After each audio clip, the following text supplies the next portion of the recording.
Okay, my friends, it's May 30th, 2020. This call is about boundaries. My name is Mindy Kinnis. For those of you that I haven't had a chance to meet yet, I'm super delighted to see a lot of new faces on this call, a lot of new names, and a lot of old friends and colleagues. This is amazing. So thank you so much. I always want to start off with gratitude, because by you taking the time, taking the energy, taking the space in your day to be on this call, that not only means a lot to me, but it's awesome for you. Even if there's just one thing that you can glean from this information that I'm going to share with you, a lot of it may be things that you already know, or some of it may be new. I don't know. We're all going to come from different spaces to start with. So if you even get a little hint of something that you're like, you know what, I'll put that into practice, or that's a great reminder, it's all good. So first, because there are a lot of new people on this call and many of you may or may not know me, I wanted to give you a little background on just who am I to even talk about this topic? Who am I to present as if I know what I'm talking about on this? And on the one side, I would say the personal side, this is something that I have been practicing for quite a long time. Those of you that do know me, I would say know that this is a strength of mine and something that I often put into practice, not just talk about, but actually live and actually do. So there's the enabling of it, like being it, embodying it. And then on the other side, the more, I would say, academic side or just thought side, this is something that I've studied. When I was an undergrad, I studied spirituality and religions and belief systems. And then as I progressed in school all the way through my PhD, I studied a program that really combined psychology, physical health, and spirituality. So the mixture of all of those things, plus my own personal endeavors, I feel like has given me a pretty good perspective on this. That being said, I 100% invite you to try it on for size. And if it doesn't fit with you, throw it out. I am totally 100% good with that. One of my favorite poets, Walt Whitman, he has a great line that says, "Dismiss whatever insults your own soul." And I totally agree with that. And I would remind all of you that, like, take the things that work, take the things that you want to try out or test out, throw out the rest. And also, excuse me for 1 second, because it's going to get really hot in here and I need to turn the air on.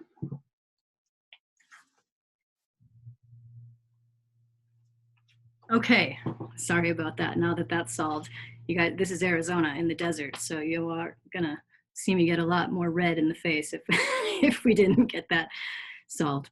So when we're talking about this conversation of boundaries, there are two ends of the spectrum, and this is a spectrum. I want you to remember that. There are points at the edges of that spectrum where it can be like too far. You've gone too far toward that edge. And then there is this center point as well. And so for each one of us, there's going to be a different place on that spectrum where you feel most comfortable. And there is not a right or a wrong anything about this. It's just what's going to be best. And I would add healthiest for you, for your physical well-being, for your mental well-being, for your emotional and spiritual well-being. And I can't tell you where that is for you, nor would I attempt to. That's something that each one of you needs to determine for yourself. So that spectrum that I'm talking about, on the one side, like the far, far, far side over here, is what's called a people pleaser. And, and some of you on video are smiling. That may be because you recognize that, or recognize that description. That is somebody who is always accommodating to many people, maybe most people, at most times. So it's this constant accommodation of just making sure everybody else is taken care of, everybody else is happy and pleased, and that's the people pleaser side. The far other side of the spectrum, and this is what my husband Sean and I, we used to call it the people pleaser versus the Band-Aid ripper. The Band-Aid ripper is like, I don't really care about anybody else. Like, I'm going to tell it like it is. I'm going to speak the truth, and I don't care what the consequences are of that.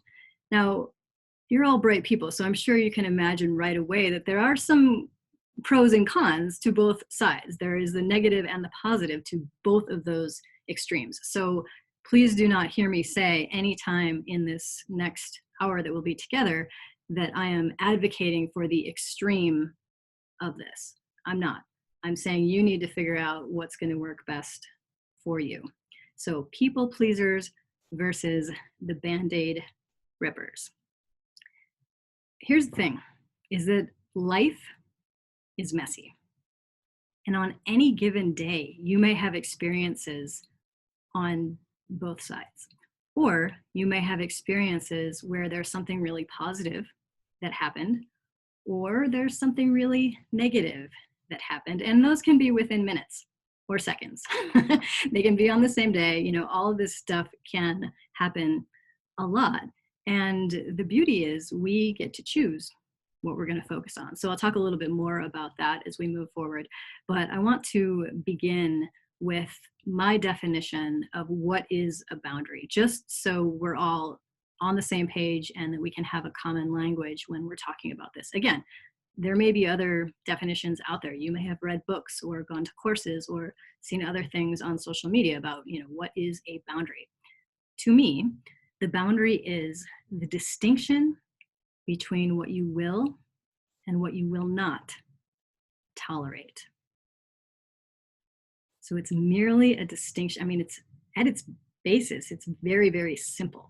It's a distinction between what you will and what you will not tolerate. I want to talk a little bit about some brain science here because that will inform the rest of our conversation as we move forward, and you'll be able to more clearly see maybe why some of this stuff happens or why you may feel the way that you may have felt in the past. So in our brains, we are wired to focus on the negative. All of us. Just as a human being, we are wired to focus on the negative.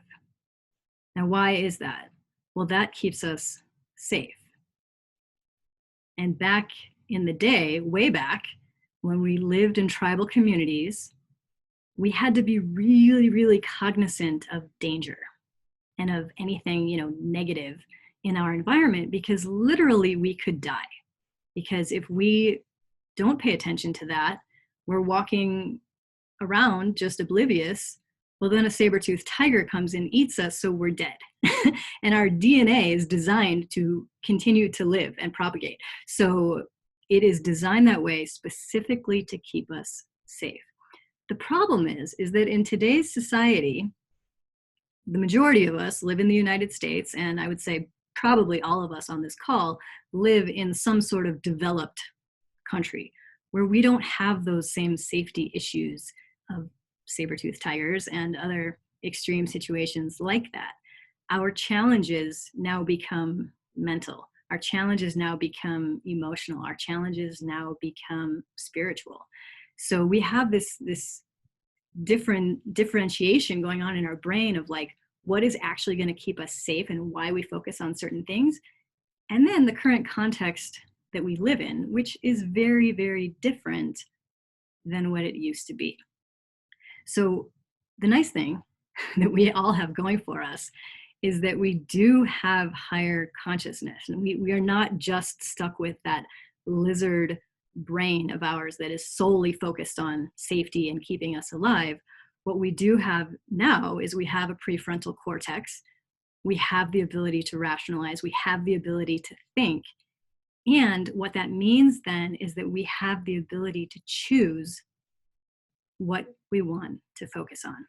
And it is always, always a choice. That's one thing. If you take anything from this whole call, I want you to remember that you always have the choice to choose your thoughts, your feelings, your actions. So that's super, super exciting for us as human beings that we have that potential. Now, I thought I would share with you some of the criteria 4 boundaries that I myself use. So this goes for both personal and professional life, because really for me there's not much distinction there. Life, business, this is all this game to me.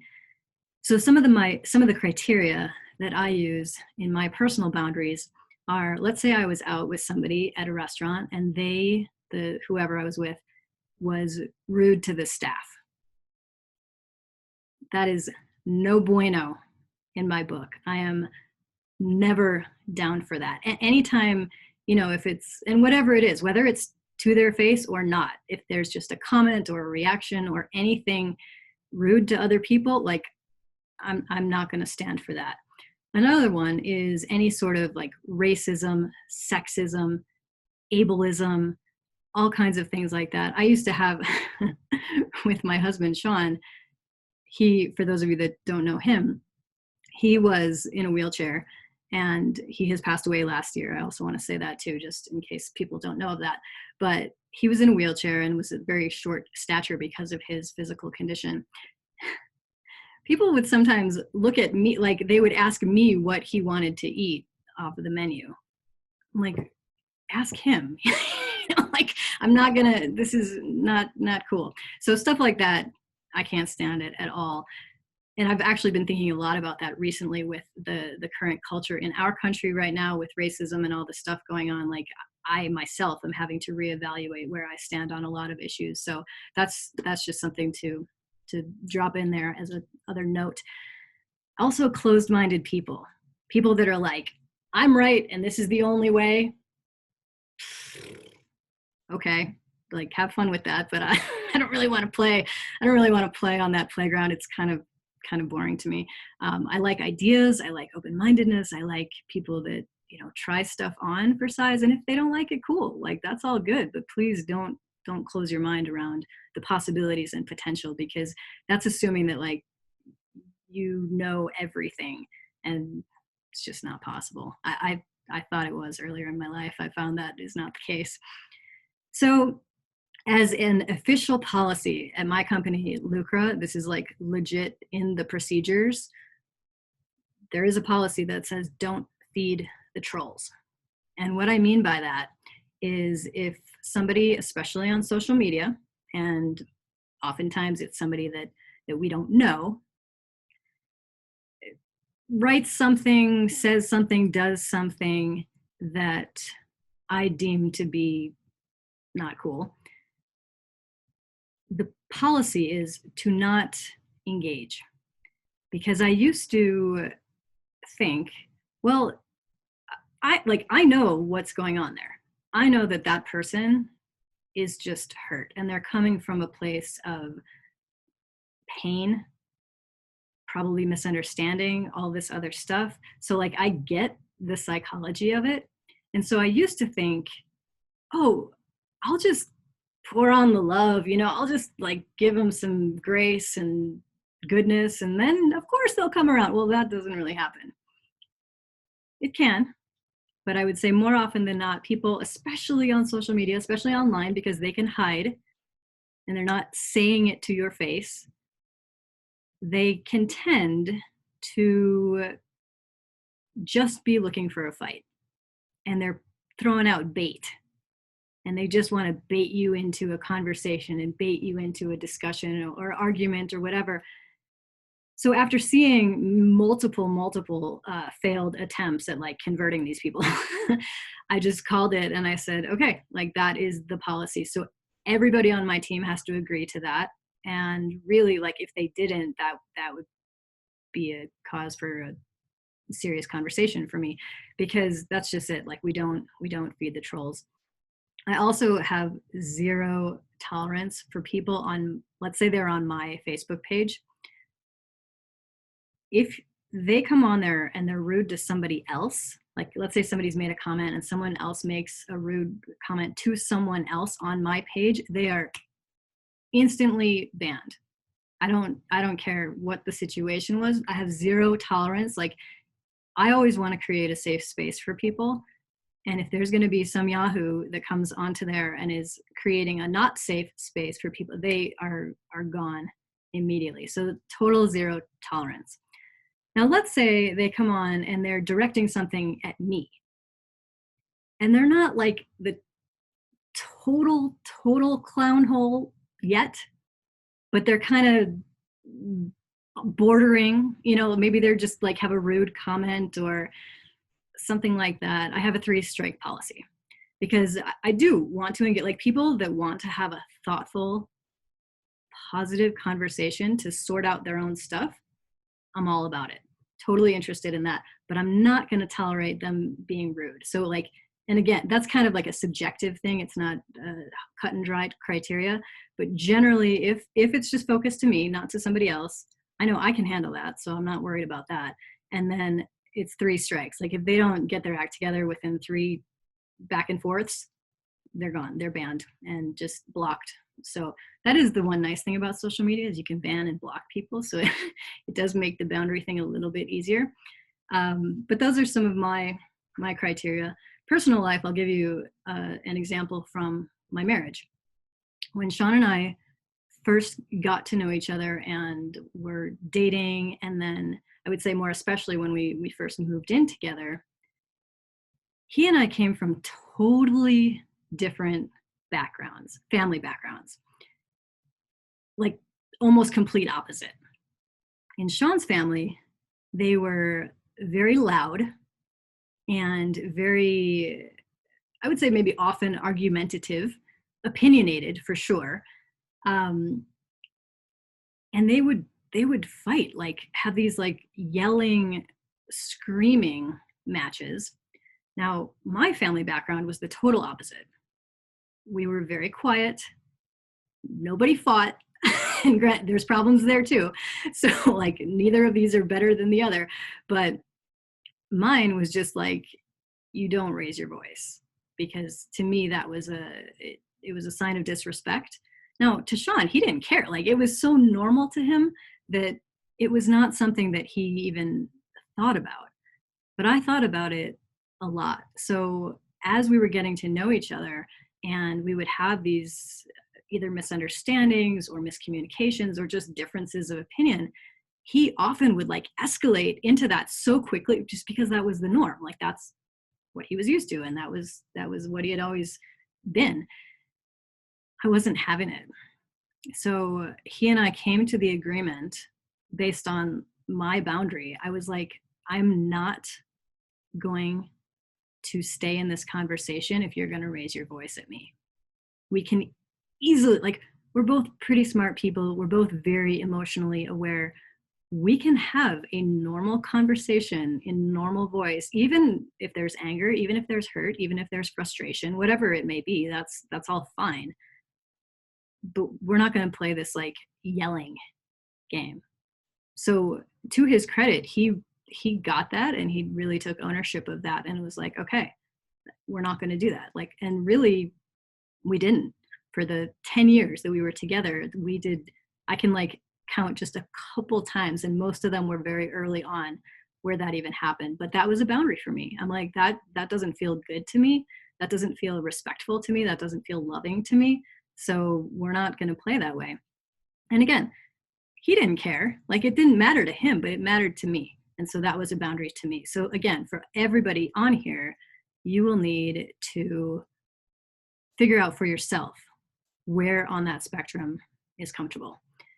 And so one of the things when this boundary conversation comes up, sometimes I hear this nice little excuse, but Mindy, what if they're family? How can I put a boundary against my family?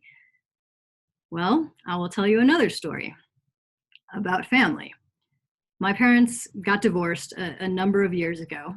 And after that experience, my dad, he kind of felt very much like he got the short end of the stick, kind of like the rug was pulled out from under him. All of his dreams and hopes and wishes about his life that he had planned out were suddenly like not going to be the way that he was anticipating. And I don't know if it was because of that or because of whatever. He was so bitter, bitter, bitter, bitter about this experience. And I'm like, okay, I understand that that's a hard thing for anybody to go through. And I also understand that there were some reasons that like you had to go through that. Both on both sides there were issues, as there always are. But what I didn't want was to be around that for very long. Yes, he's my dad. Yes, I love him. But one of my boundaries is I'm not going to spend a lot of time with people who have that worldview.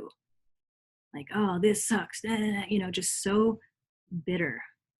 So, really, I would say for, I don't know, maybe a few years, I spent significantly less time with my father. And that was either a phone call, in person, whatever it may be. So that was a choice that I very consciously made.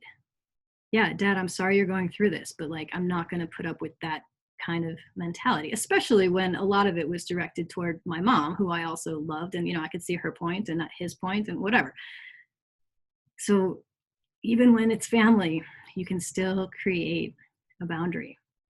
I've had to do this many, many, many times with friends, with family members, with in-law family members, whoever.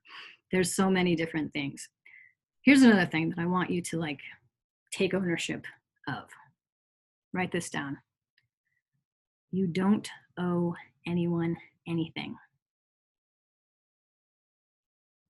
I don't care what the circumstance is. I don't care what the context is. You don't owe anyone anything. Now, I have a tiny little caveat for that. I'm not talking about children. Like if you are a caretaker or a parent of a child, yeah, you owe them some good love and caretaking. So we're not talking about kids. And then there's also the idea where if there was like a neurological condition, I'm not talking about that either. I'm talking about like regular, conscious, healthy, mentally people. But with all that stated, you don't owe anyone anything.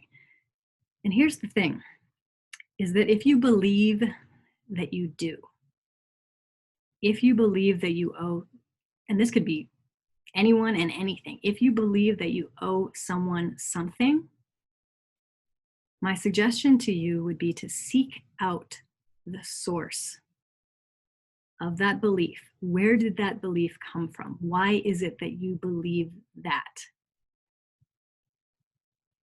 And I would see if maybe the person who's on the other side of that might gain something from you maintaining that belief.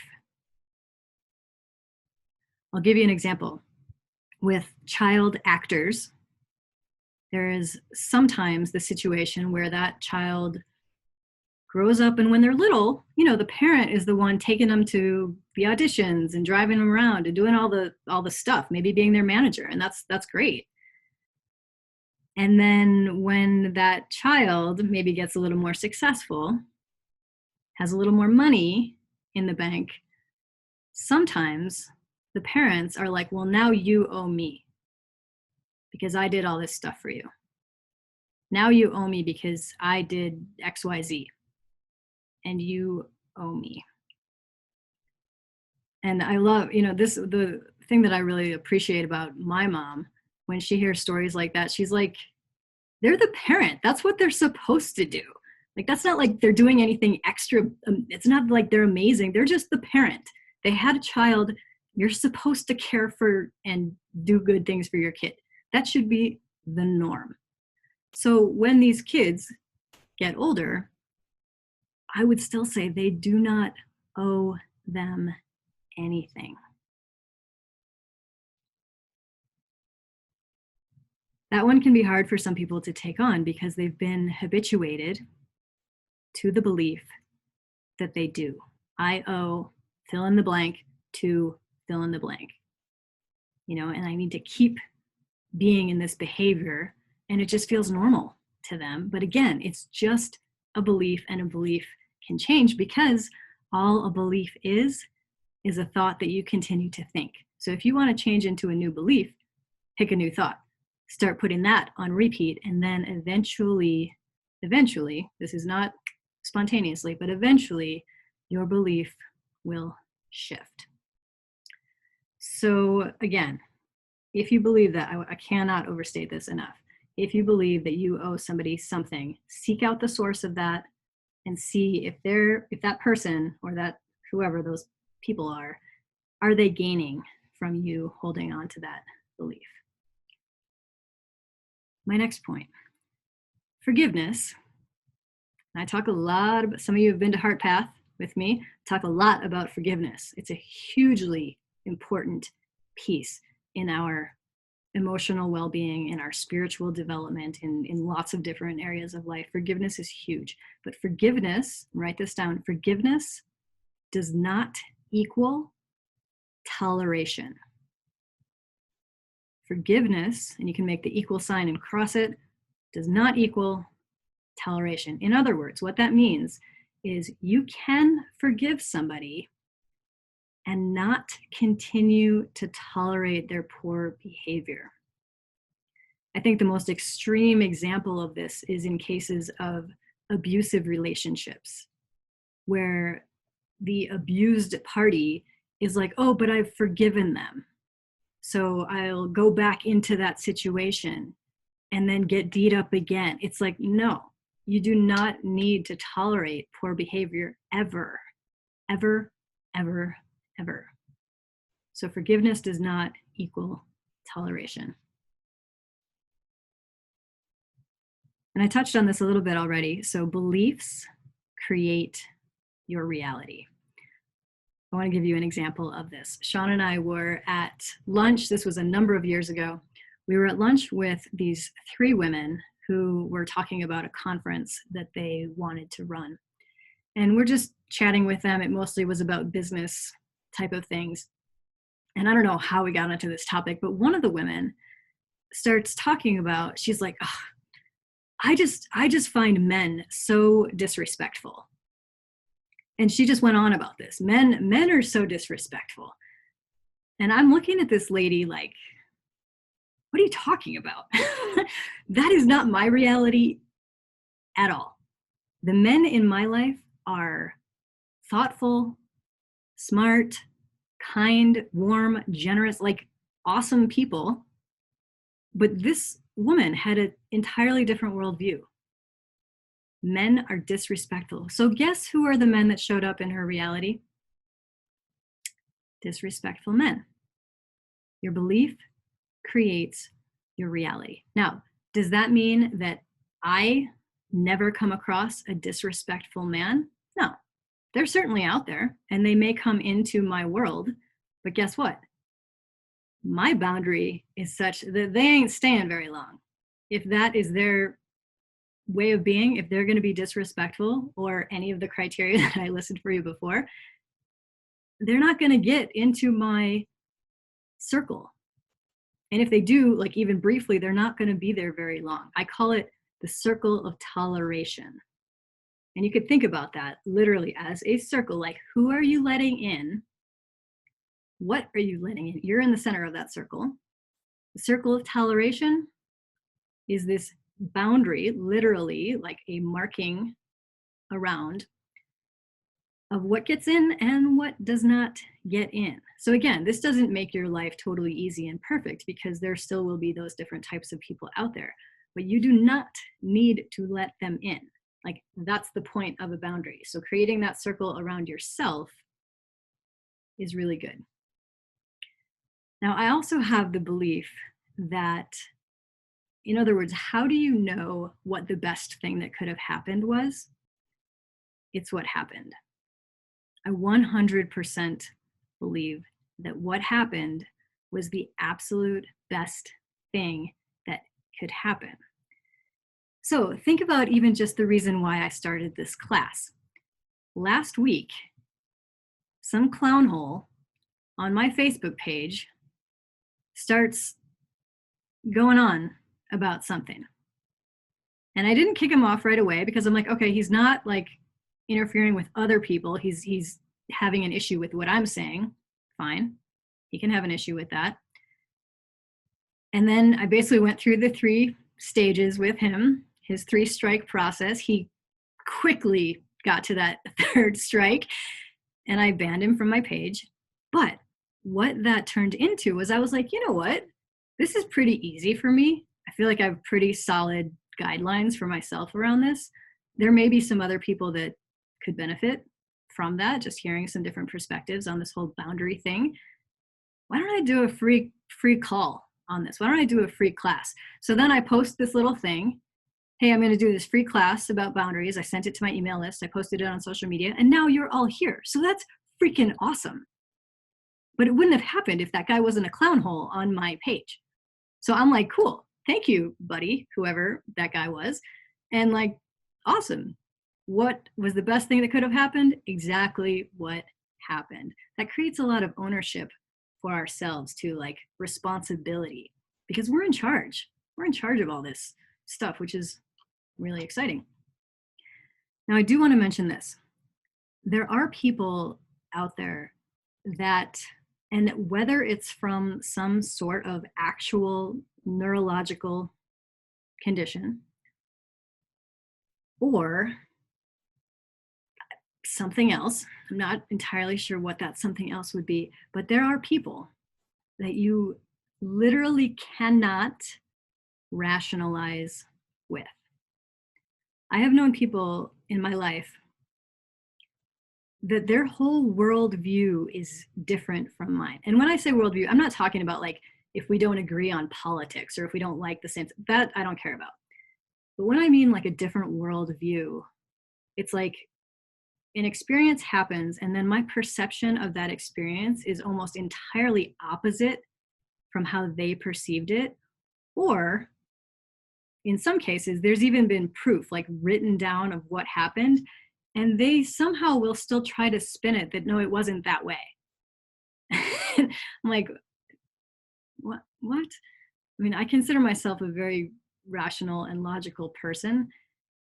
And here's what's difficult is when people aren't willing to have that agreement of rationality and logic with you, there is no winning of that game. You cannot rationalize it. You cannot talk to them enough. And so when that happens, that is a really, really great opportunity to enforce an extra strong boundary. I have people who are not currently in my life right now because of that, because there was like conversation after conversation after conversation after conversation, and it's always the same thing. And I'm like, I can't even, we're like speaking, it's like I'm speaking Chinese and they're speaking French or something. It's totally, it's just not going to work. So I have made the decision to not have those people in my life. And again, that's a spectrum too. Sometimes it's not spending time physically with that person. Sometimes it's not answering their phone calls or not being in any communication. Maybe sometimes at the extreme, it's like blocking them, blocking them on all social media, blocking their phone calls, blocking everything. There's all different levels of this. And again, you need to figure out for yourself what is best for all of those people in all those specific contexts. And the thing that I want you guys to all remember is that, again, you get to choose this. And again, you don't owe anybody anything. So here's the problem. When you try or when you continue to tolerate poor behavior, especially from somebody like that I just would call that person toxic. When you continue to tolerate, like allow them to treat you poorly, and this could be physically, emotionally, mentally, spiritually, whatever, all you're doing is you're enabling that behavior. And then in a way, you become an accomplice to that poor behavior. And I guarantee that if you didn't have all the stories and the belief systems and the ways that you should be running in your brain, that would be like a non-issue. You'd be like, I'm being treated poorly, I'm out. Except that we have all this crap that can sometimes cloud that a little bit. But that's why I want to be very clear is that when you continue to tolerate that, you become an accomplice to that poor behavior. And that's not cool. Like, I hope that that at least would elevate itself in your mind to be like, hold on, like, what am I doing? How am I contributing to this? This is not good. So let's talk about some solutions. One is that no one can make you feel anything. If you accept that nobody can make you feel anything, that gives you the ownership of your feelings. No one can make you feel something. And the opposite is true too. You can't make somebody else feel something. You know, you hear this in arguments all the time. You made me feel that. It's like, no, you did that. Let's be clear about who's doing what here. So that's number one. No one can make you feel anything. Number two solution is focus on what you can control. There's a lot of crap that other people are going to throw at you. You can't control that. You cannot control other people. So focus on what you can control, which is your own thoughts, your own feelings, your own actions. That's about it. That is about it. Number three in the solution category, practice saying no. Practice saying no. Here's what I want you to remember is that when you say yes to people, to things, to events, to whatever, when you say yes, and I'm not saying yes is a bad thing, but when you say yes, what that automatically means is that you have to say no to all the other options. And so what I would want for you is for you to pick the best option for you and say yes to that and no to everything else.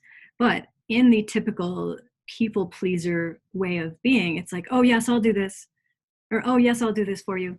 But that means you're saying no because you're taking either your time, your energy, potentially your money, your focus, all of these things, and you're putting it to the yes to them.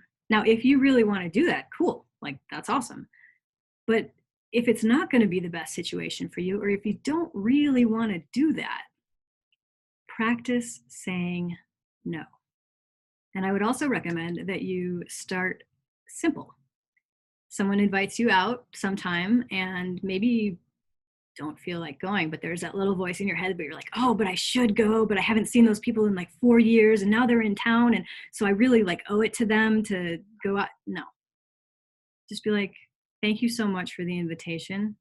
I'm going to respectfully decline. That's it.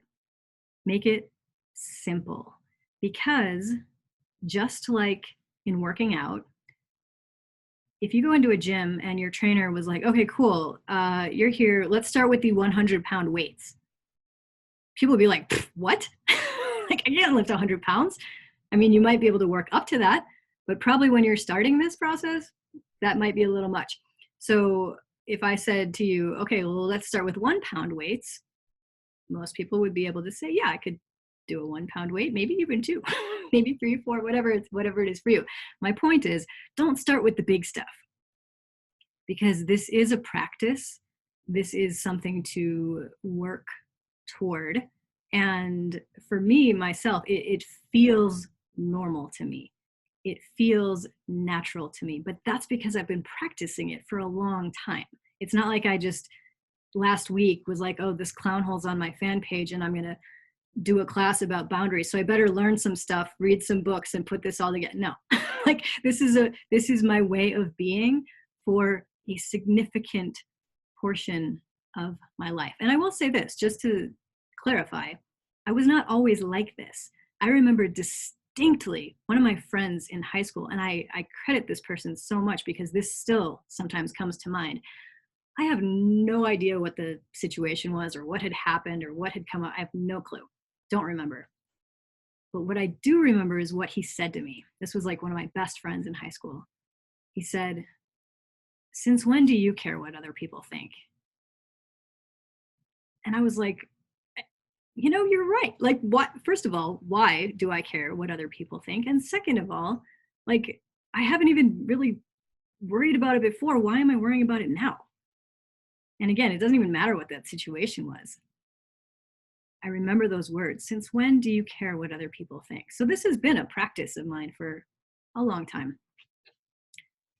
Number 4 in the solution category, and we're almost done. If you don't know what you want, because sometimes we have become so habituated to doing certain things or feeling certain ways or relating to certain people in certain ways that we actually don't even know what we want. I would say my husband was a great example of that. I remember asking him when we got together early on, I would be like, well, what do you want? Like, what do you want? Oh, well, and it would always come up with like, oh, well, my family did. I'm like, I don't care. I'm not talking about your family. Or, oh, this person, I don't care what that business mentor thinks. I don't care what that expert on something else says. What do you want? What do you think? And really, it was like this growth period of figuring that out. Nobody had asked him that before. Like, nobody, I don't know, that just hadn't happened. So the thing that I would say, this number 4 solution is, if you don't know, use your feelings as the guidepost. And sometimes it's challenging when there's like multiple options, multiple different things going on. So see if you can narrow it down to a yes or a no. Do I want to do this or do I not want to do this? Do I want that person in my life or do I not want that person in your life? CJ, you said go with your gut. I would change it to heart, but either of those are going to be really, really good. Go with your feelings. And even if it's an incremental difference, like if you feel like there's a little bit more toward the yes than the no, well, then go with the yes. And as you practice that, as you continue that process, you will get clearer and clearer about what is right and true for you. And that's really the only thing that matters here. Like, we're not talking about what is true and right for anybody else other than yourself. My 5th and final solution is to enjoy the company of you. You are all enough. You are all awesome in your own right. I don't even need to know you all to be able to say that. That's a higher probability just by the fact that you're on this call. So that is good.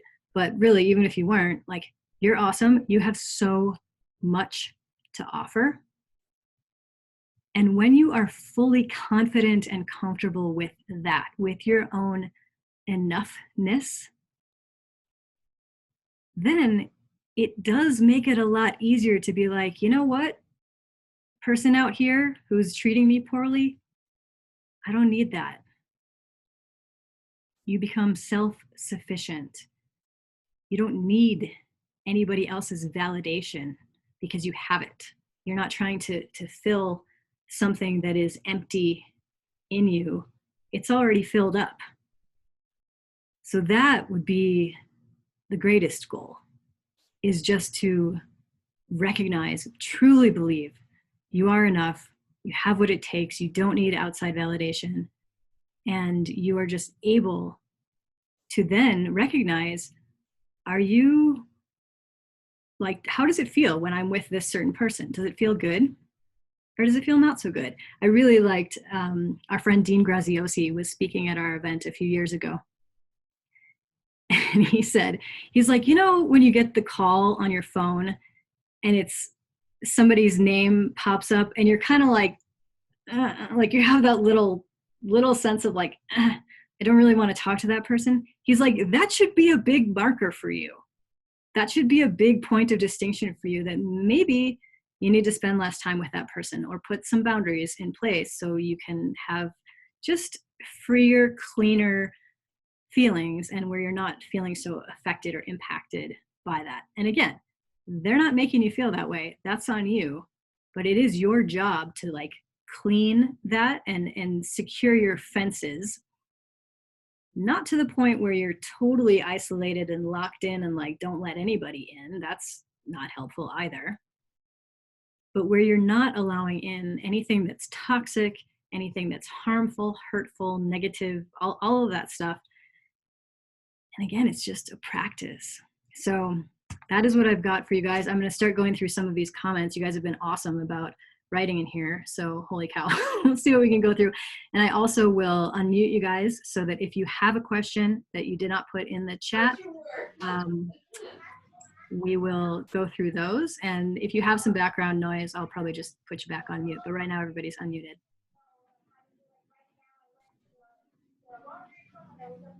Oh, this is awesome. We have somebody from Japan here. This is so cool.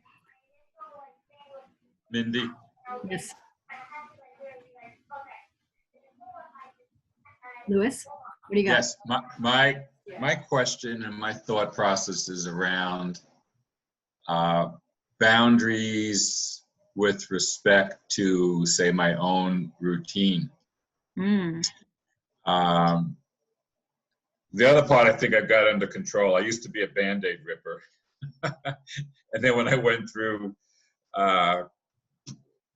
some, I don't know what the word is, but I went through a process, then I went back to some of those people and I just apologized. I said, you know, I was being an asshole and trying to trigger you because I thought it was my role to trigger you. Mm. It wasn't my role to trigger you, not on purpose anyways. But now I'm dealing with lack of boundaries in my daily routine. It's almost like I don't have an anchor right now. At one point, my meditation was my anchor. It's like I get up in the morning and it's like, boom, first thing is I'm in meditation for an hour. So there was some boundary to the day, but you know, and it's not coronavirus. It's just being an entrepreneur. It just seems like there aren't boundaries. Well, I would question why you feel like you need them, because that's the reason that I became an entrepreneur, is to not have those boundaries. And yet, I am still very dedicated. I'll use a different word, devoted to certain things. I am devoted to working out. I am devoted to getting my meditation done. I am devoted to my writing time. So I would question in yourself, really, what's the challenge there? The challenge is lack of inefficiency and lack of productivity. Okay. Doug? Not finishing something, not taking something to completion, starting on a project, and then, you know, there's no boundary to finish it. So it's like, oh, I'm going to go on to something else. And then I'm going to go on to something else. And it's like, well, wait a minute. Now I've got 3 things incomplete.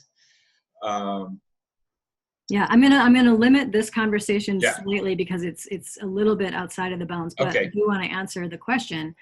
What I think it entails is more and more focus. So what do you need to do within yourself? And that can be a variety of different things, and this is probably different for everybody. But what are ways that you can manage your focus so that it doesn't feel like discipline, so that it feels like blissipline? It should all feel good. And there should be, like, the way that I look at my day, and this is why I don't have a lot of boundary and structure in my day, is I want my day to be flowing. I want my day to be open to potential and possibility and all of that. And most of the time it is. But I do have those devotion items that I definitely want to get in.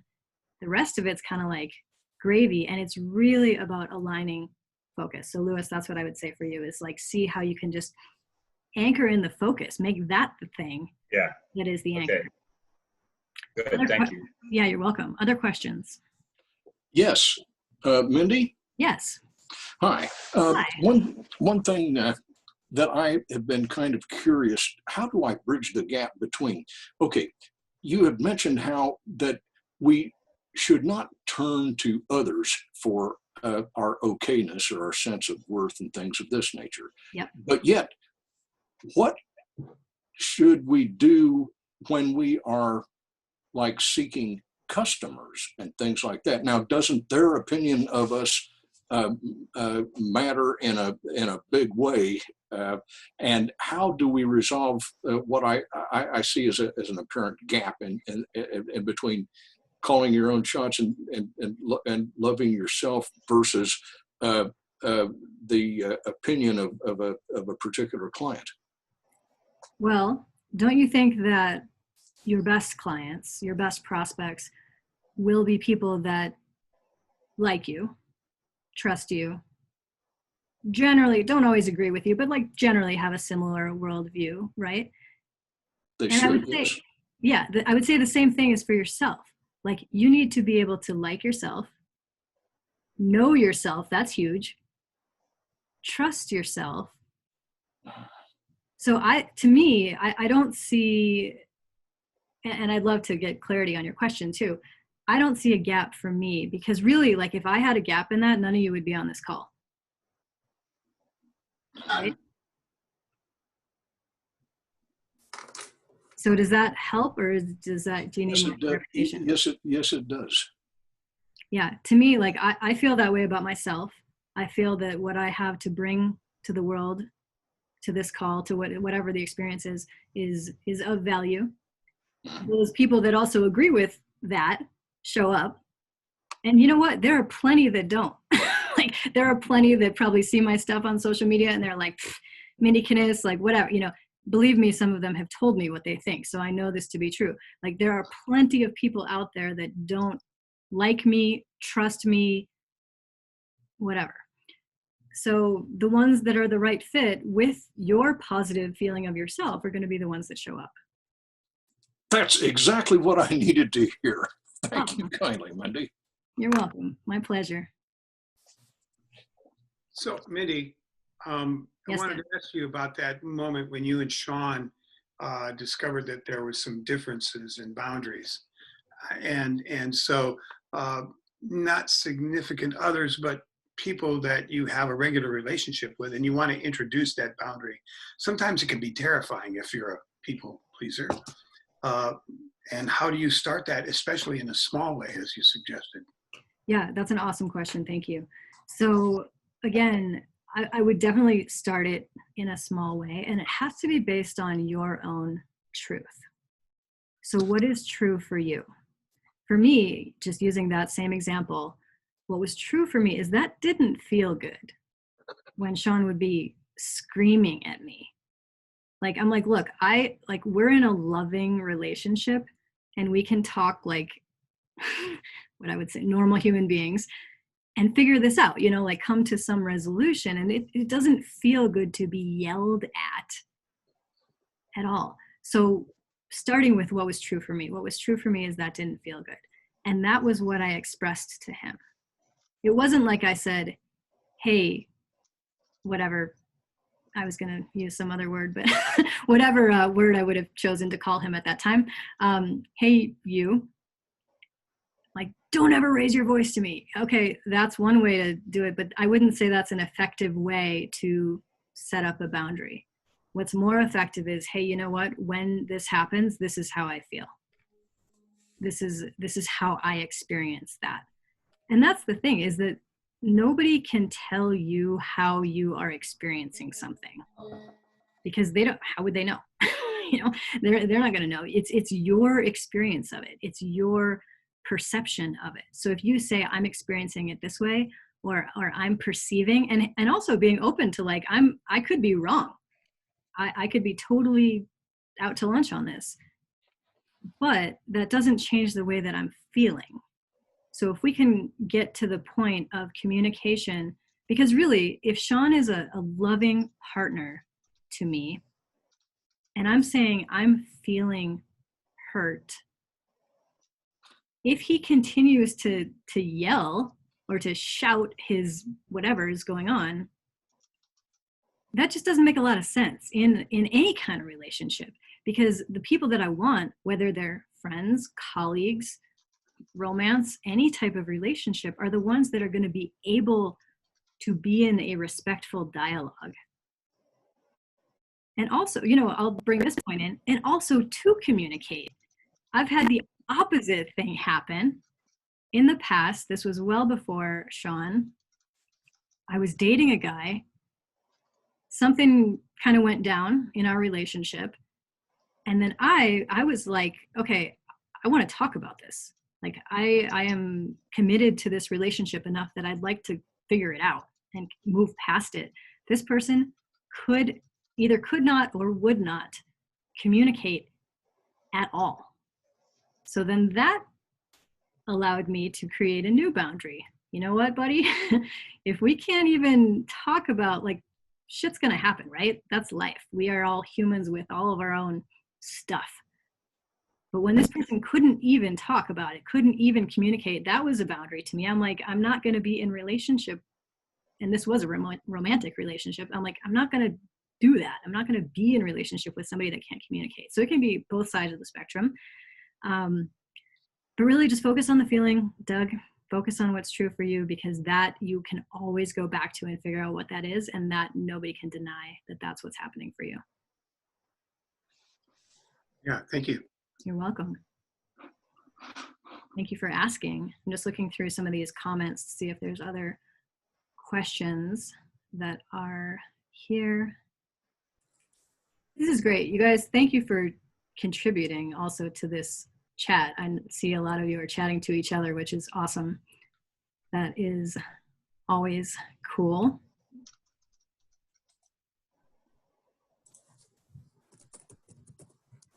And just to clarify, when I was giving CJ a hard time about checking in with her gut, the heart, as some of you know, because you've been to my programs, has a lot of intelligence and is our access point to intuition. So when we can tap into that aspect of ourselves, it can be very, very helpful. This is an awesome comment. Someone wrote, pretty sure you don't owe anyone anything is the sole reason I am on this call. That rocks, because it's true. And if there's anything to like hold on to, pick whatever works best for you, take it with you and run. So I would love, if you got anything of value from this, drop a little note in the chat right now and just say what you learned, what was of value, what you will take forward, whatever you would like at that time. And yes, can you talk about how to navigate other people's boundaries, especially when you don't know them well? Okay, yeah, that's an awesome question. So other people's boundaries, you get the choice of whether they're going to work for you or not. When other people have boundaries, you don't get to control those. That's one thing. What you do get to control is whether they are in agreement or alignment. And I'm not saying everything always has to match up perfectly, but there does need to be at least a kind of a homeostasis of boundaries between people. And when other people have boundaries that are significantly different than yours, that can be really challenging. So again, you get the choice. You get to choose. Is this something that I'm going to work with or not?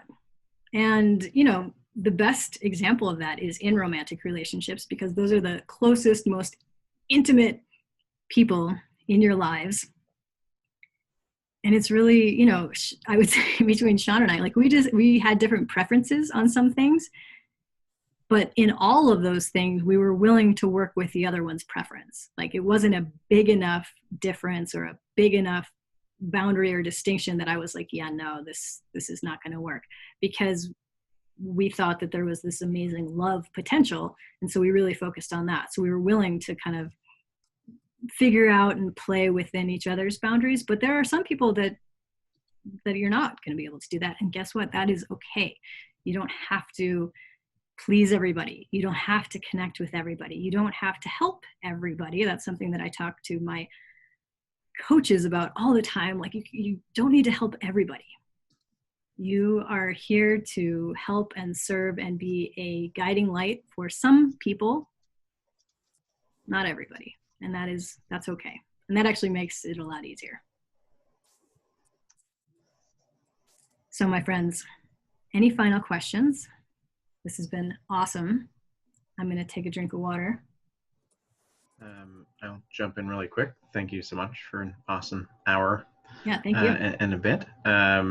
My question's around more in situations of like whether verbal or implicit or explicit contracts, where somebody says, you know, I'll do ABC and you'll do XYZ, and when others don't hold up their end of that, I don't know, like a space that I found myself recently is reevaluating sayings like my word is my bond, and you know, things that are core. Integrity is a core value for me,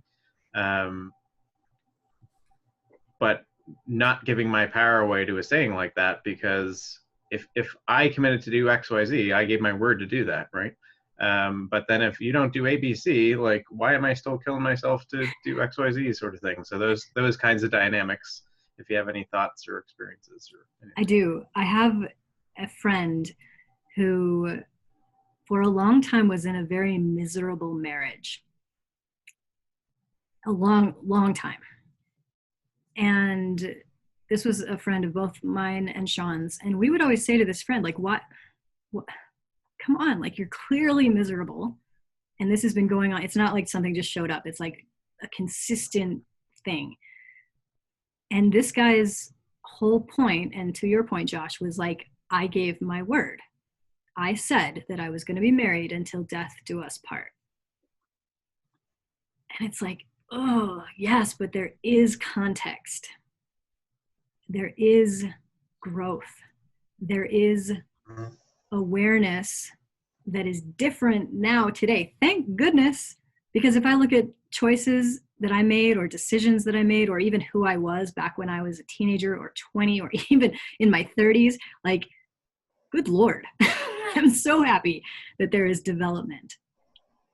And so really it's allowing for context, allowing for growth, allowing for development. I really, to quote Walt Whitman again, he has this great line. He's like, oh, I contradict myself, so I contradict myself. Like, he was so fluid in that understanding, because that recognizes, yes, there will be development, there will be change. And to bring it into more of a professional space, because you mentioned contracts, a few years ago, I made the decision to hire some people. We had very clear agreements about what they were supposed to do and what I was going to do in that relationship. And consistently, time and again, that was not happening. Like, I'd be like, okay, cool. Did you do the whatever? No. I'm like, what? Like, because for me too, integrity is huge. If I say I'm going to do something, I really, really want to do it.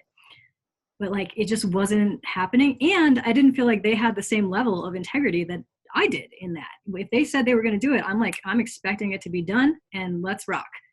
But then it wouldn't be done. And this was again and again and again. So I ended up making the decision to let those people go, even though that was like, I lost a lot of money in that decision and kind of a little bit of confidence, like, wow, maybe I don't know what the hell I'm doing in terms of hiring people, but I had to learn through that. So recognizing that when other people aren't stepping up to the level that you yourself hold, there can be some, different boundaries. And I am tough around things like that. I have very high standards, both professionally and personally. Sean used to say this all the time. He'd be like, this is tough, like and I would say both of us had very high standards for each other, but like, good.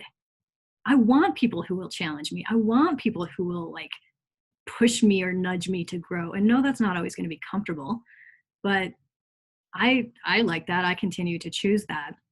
So I hope that answers your question, Josh.